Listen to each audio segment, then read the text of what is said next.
Ambition, almost it made me feel, I don't know what the viewers thought, to be a bad word.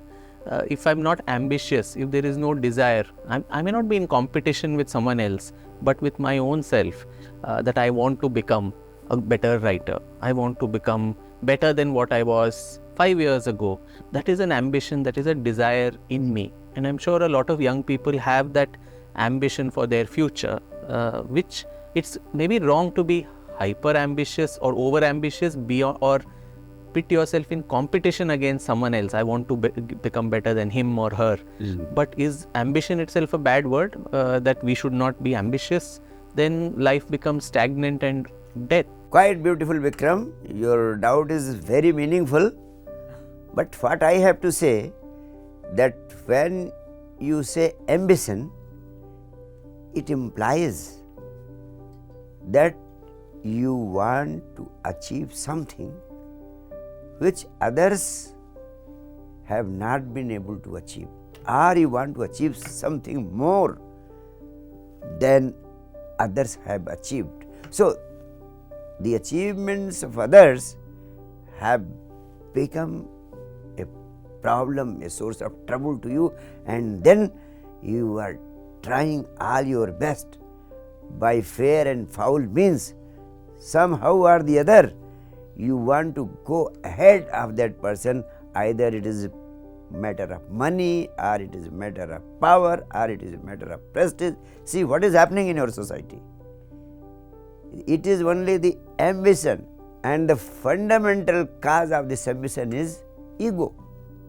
It is for the fulfillment of the ego. Ego does not get fulfilled until and unless you are higher than others, and until and unless you are highest than all the others. So there is no end to the ambition, because reaching at the highest level in any dimension is possible only for one. And even if you reach at the highest level, that too only one can reach. The rest of the 99.9% people, they will be suffering from the fever of inferiority. This will become poisonous for their growth. This will create poison in their minds, and it will kill them. It will kill their souls. It will kill their mind, heart, emotion.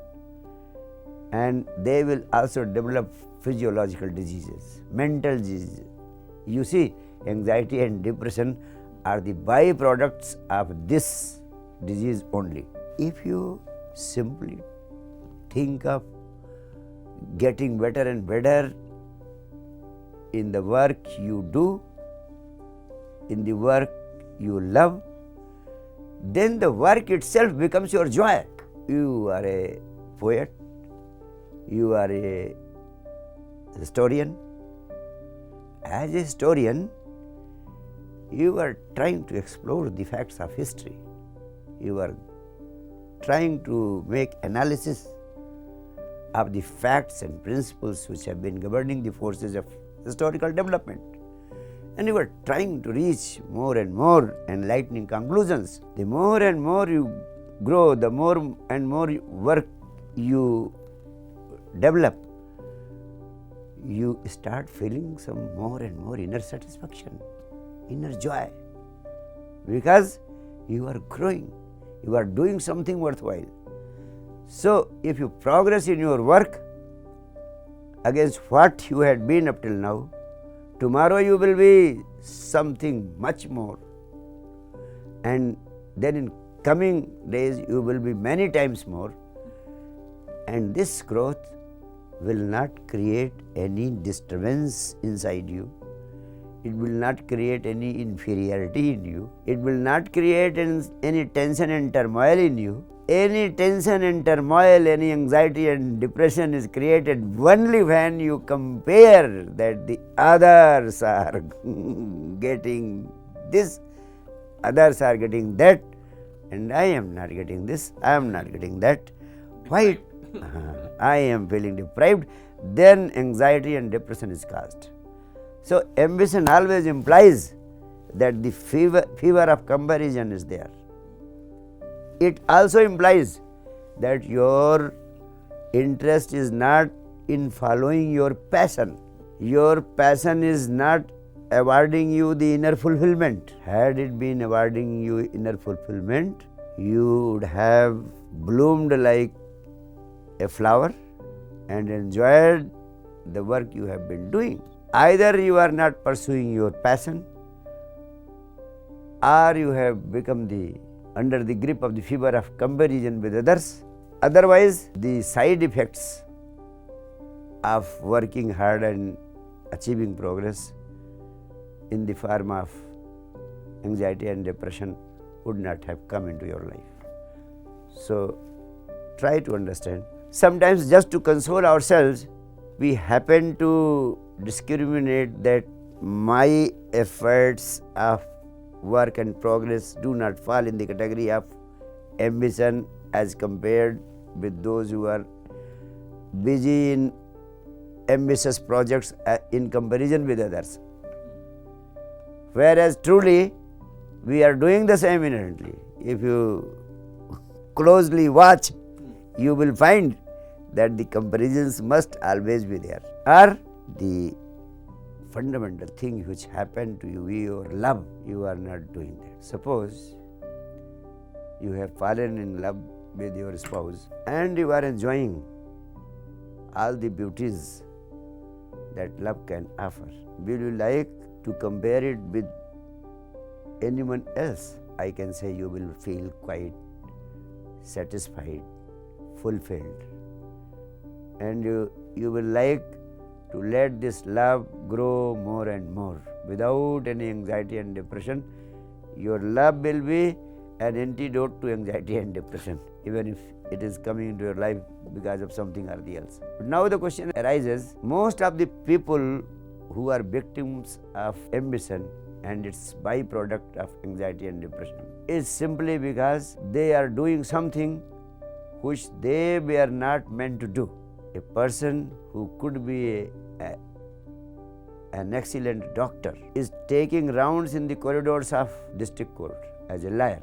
He will never succeed as a liar and he will never receive any fulfillment as a liar. For extraordinary success in a specific field and for extraordinary fulfillment in that field, one thing is required, that whatever you do must be your love, and majority of the people are doing that which is not their love at all.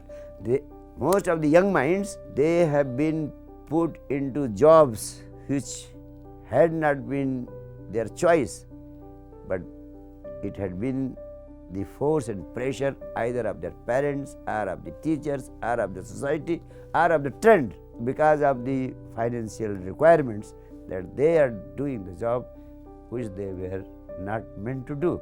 So they are neither meeting extraordinary success nor any fulfillment. If both these things are not there, either extraordinary success or inner fulfillment, if both these things are not there, the person will become victim to anxiety and depression.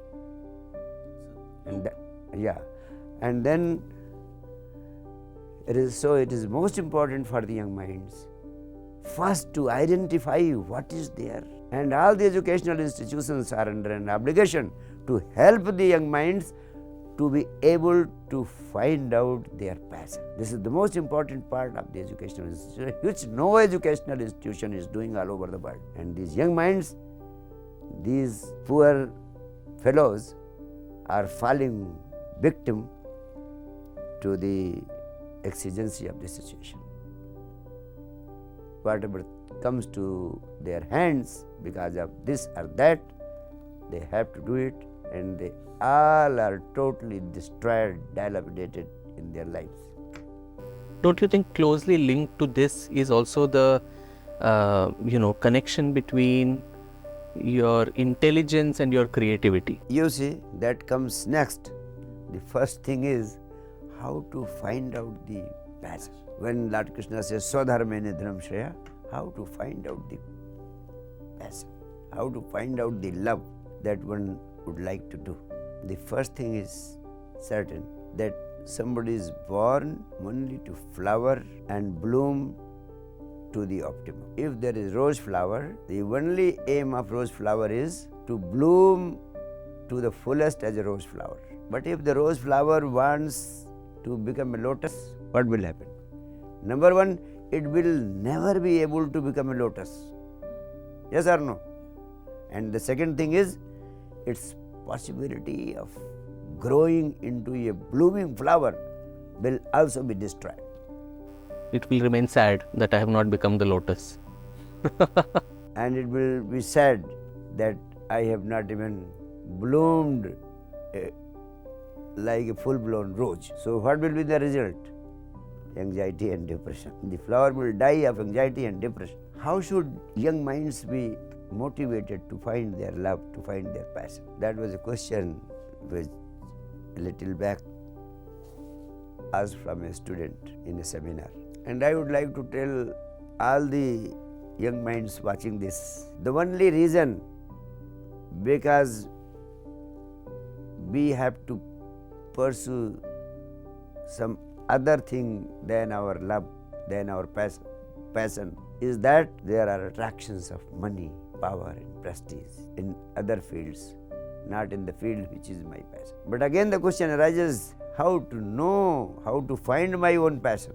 My experience says that if you once decide that you have got plenty of money and everything that money can buy, then what will you like to? Suppose as a young boy, you have got multi-millions, multi-billions at your disposal, and now there is no need to earn money, and you have not to earn money, this is certain. Now what will you like to do? How will you like to spend your time? Think of it and start doing something. Whatever will come to your mind about doing in that situation, that will certainly be your passion. The first thing what we spoke about conditioning, being a good student, I was forced to get into science, engineering, in which also I excelled. I knew heart of hearts that my passion was in writing, in history. Yeah. And I remember even now going to my corporate job, it was literally like crying every morning saying, am I going to die one day, calculating profit and loss of some American company. So wonderful, that's a good, your own personal experience has given a good message to the audience. So that courage also should come from within, that it's a risk taking. You had the courage to take the risk, otherwise there are very many others who keep meeting me and they get destroyed simply because they don't dare to venture on a field which is unknown to them, like historiography, like music, like other arts in which you have been involved. I think there, including I must credit the support of my parents, because unless your parents and elders give opportunity, I think it's more for the older people to allow the young person to pursue their passion and make their passion their profession.